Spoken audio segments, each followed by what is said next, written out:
particular that is required of you to have before you can put your vehicle on the road and start driving it from point A to point B. Do you understand? Now, the one of this document of this paper that you need to have after you're out from your driving school training, the first paper you need to have is called what? Learner's permit. Do you understand? Of course, you see people carry L sign front and the back. Have you seen it before, right?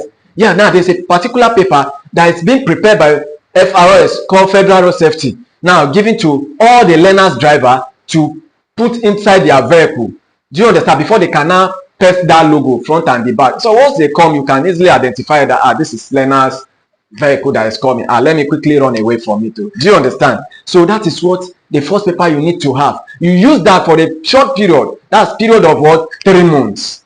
Okay? For that period of 3 months, yes, if you process your driver's license, which is the second paper, that is when you can be called what? A professional driver.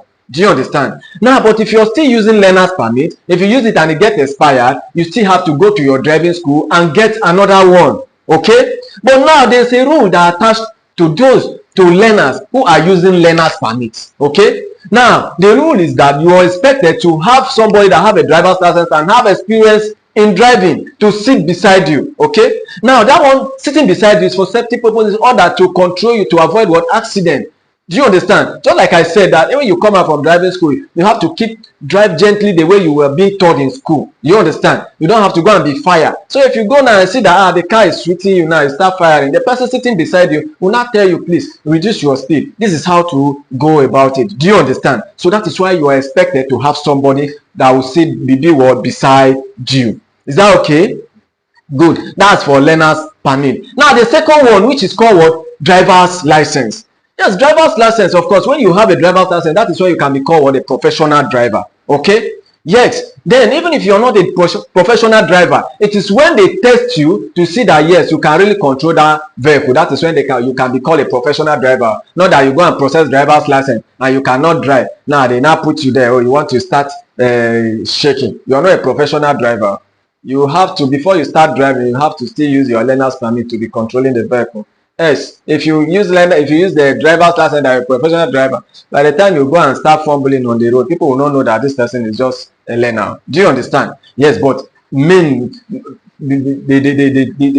meaning of this driver's license, it's only when you have one, a profession, when you are called a professional, you're being called a professional. That is when you can now be using what? A driver's license, and which we have the one of 3 years, and we also have the one of 5 years duration. Okay, yeah, so if you have the 3 years, it's still driver's license. If you have the one of 5 years, it's still what? Driving license. So now the third one we call proof of ownership. Now proof of ownership here shows that what? You are the owner of the vehicle. Now if your father has a vehicle now, and it's a family vehicle, but he registered it in his own name, you can be driving it if you have the knowledge of driving. Okay? Now, Mr. B also can be driving it, irrespective of that car belongs to your father. Okay? Now, you have the experience and you have a driver's license. You have to do what? You can be driving it. One only thing they stop you, if it's police or road safety, that need to check the paper of that vehicle. If they demand for the proof of ownership, you show them, yes, this is the paper for the vehicle. Now, what's the name? My name is Emmanuel, but the name here is not Emmanuel, it's Jacob that is here. Yes, that's my father's car. Yes, he gave me access to it. Okay, that is why I'm using it. It doesn't mean when your father owns it now, you'll now be driving it, because the paper is called proof of ownership. It belongs to your father. You cannot drive it until when you get your own. No, it doesn't work like that. When you have access to it, that is when you can do what?